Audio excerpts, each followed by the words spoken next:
नमस्कार मित्रांनो, मी बसवेश्वर आखाडे, माझी शाळा माझे कार्यालय या आपल्या यूट्यूब चॅनल आपणा सर्वांचं स्वागत। मित्रांनो, नुकतंच या ठिकाणी आपल्या कोकणामध्ये सावंतवाडी या ठिकाणी आपल्या शिक्षकेतर महामंडळाच्या राज्यस्तरीय अधिवेशन त्या ठिकाणी संपन्न झालं। सावंतवाडी या ठिकाणी म्हणजे प्रामुख्याने अवघ्या म्हणजे अख्ख्या सर्व महाराष्ट्रभरातून हजारोच्या संख्येने आपले शिक्षकेतर बांधव त्या ठिकाणी आपल्या प्रमुख मागण्या घेऊन तसेच त्या ठिकाणी ज्ञानार्जनासाठी चर्चासत्राच्या माध्यमातून ज्ञानार्जनासाठी उपस्थित त्या ठिकाणी होते। तर मित्रांनो, असंख्य प्रश्न आपले या ठिकाणी आहेत की भरती नाही आहे, आकृतीबंध त्या ठिकाणी आकृतीबंधानुसार पद त्या ठिकाणी निश्चित झालेली आहेत। सोबतच 10, 20, 30 आश्वासित प्रगती योजनेचे प्रश्न असेल किंवा शिपाई भरतीचा प्रश्न असेल किंवा एकंदरीत नॉन टीचिंगच्या भरतीचा प्रश्न असेल, असे बहुसंख्य प्रश्न मनामध्ये घेऊन आपली मंडळी त्या ठिकाणी एकवटली होती।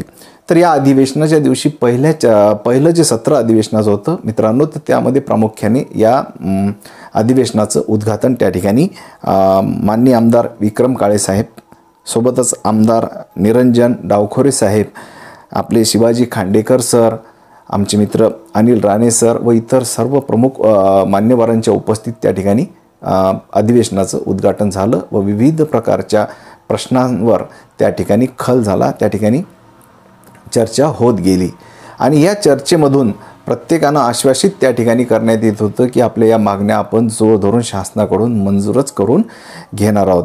मित्रांनो, या प्रसंगी एक आनंदाची गोष्ट अशी होती की आमच्या बुलढाणा जिल्ह्याचे शिक्षकेतर संघटनेचे जिल्हा अध्यक्ष मला बंधुतुल्य असलेले माझे मित्र आदरणीय राजेंद्रजी घुबे सर यांनी त्यांच्या लेखणीच्या माध्यमातून प्रत्येक वेळेस वृत्तपत्रातून त्या ठिकाणी आपल्या समस्या असतील नॉन टीचिंगच्या किंवा इतर गोष्टी ज्या असतील, ज्या चांगल्या गोष्टी असतील, या गोष्टींना त्या ठिकाणी बातमी त्या ठिकाणी छापून आणल्यात व त्यामुळे आपल्या एका प्रश्नाला वाचा फोडण्याचं काम त्या ठिकाणी त्यांच्या हातून झालेलं आहे। एक उत्कृष्ट पत्रकार म्हणून त्यांचा एक सन्मानपत्र देऊन त्या ठिकाणी गौरव करण्यात आला। ही आपल्या बुलढाणा जिल्ह्यासाठी निश्चित अभिमानाची बाब आहे। मित्रांनो, झालं असं की पुन्हा या चर्चासत्राचं दुसरं चर्चासत्र त्या ठिकाणी अधिवेशनामध्ये सुरू झालं व भाग्य असं की आपल्या राज्याचे शिक्षण मंत्री आदरणीय नामदार माननीय श्री दीपकजी केसरकर साहेब हे त्या ठिकाणी उपस्थित होते। ही आपल्यासाठी एक खूप जमेची बाजू त्या ठिकाणी झाली व एक नवीन त्या ठिकाणी ऊर्जा आपल्या बांधवांना मिळाली। मग असंख्य प्रश्न त्या ठिकाणी त्यांच्या पुढे मांडण्यात आले व त्यातील काही प्रश्नांवर त्यांनी त्या ठिकाणी सकारात्मक भूमिका जी आहे ती शासनाची किंवा शासनापुढे मांडण्याची ही त्यांनी त्या ठिकाणी घेतली। पहिला प्रश्न होता मित्रांनो आपला 10, 20, 30 ही जी आश्वासित प्रगती योजना आहे ही आपल्याला लागू झाली पाहिजे। तर या संदर्भात माननीय मंत्री महोदयांनी सांगितलं की 10, 20, 30चा जो काही प्रस्ताव आहे तो हा संपूर्णपणे तयार आहे आणि तो मंत्रिमंडळापुढे वित्त विभागाकडून मंजुरात होणार आहे। पण एक आश्वासित त्यांनी असं केलं मित्रांनो की 24 वर्षानंतरची जी दुसरी कालबद्ध असते बघा, इतर जे राज्य शासकीय जे कर्मचारी आहेत त्यांना आश्वासित प्रगती योजनेत लागू आहे, परंतु तत्पूर्वीच्या काळामध्ये त्यांना 12 वर्षानंतर मिळणारी कालबद्ध आणि 24 वर्षानंतर मिळणारी कालबद्ध लागू होती। परंतु आपणा जे अशासकीय माध्यमिक शाळांमधील जे शिक्षकेतर बांधव आहेत त्यांना मात्र फक्त एकच कालबद्ध पदोन्नती ती 12 वर्षानंतर मिळायची।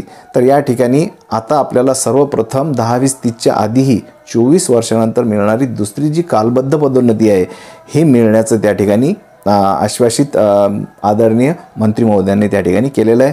तर बघूयात की येत्या 8 दिवसात ते निर्णय घेतो असं बोललेले आहेत। हा जर निर्णय झाला तर आपल्या बहुसंख्य बांधवांना त्या ठिकाणी त्याचा फायदा होणार आहे।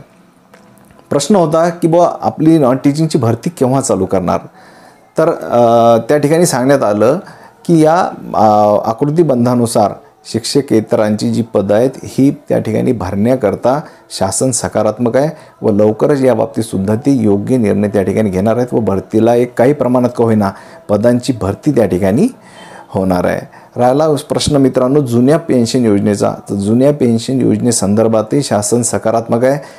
फेब्रुवारीपर्यंत कदाचित त्यावर काही एखादा तोडगा निघून त्यावर काहीतरी शासन निर्णय त्या ठिकाणी येऊ शकतो। आता प्रश्न होता शिपाई बांधवांचा, तर शिपाई बांधवांचं मला वाटते काही प्रकरण कोर्टामध्ये प्रलंबित आहेत, परंतु त्यांनी त्या ठिकाणी सांगितलं की शिपाई बांधवांची पदं जी आहेत ही पदं कंत्राटी पद्धतीनं त्या ठिकाणी भरण्यात येणारच। म्हणजे शिपाई बांधवांचं जी भरती आहे ती कंत्राटी पद्धतीने भरण्यात येणार आहेत, परंतु त्या कंत्राटी पदाचं जे वेतन आहे यामध्ये सुधारणा करून ती पदे भरण्यात येतील असं त्या ठिकाणी माननीय मंत्री महोदयांनी आश्वासित केलेलं आहे. मित्रांनो, ही होती अपडेट थोडक्या स्वरूपात आपल्या सावंतवाडी येथे झालेल्या अधिवेशनासंदर्भात. याच बाबतीतची सर्व सखोल माहिती आणखी मी माझी शाळा माझे कार्यालय या यूट्यूब चॅनलवर देईलच. आपण जर चॅनलवर नवीन असाल तर सबस्क्राईब करा व हा व्हिडिओ आपल्याला आवडला असेल तर लाईक करायला विसरू नका. धन्यवाद.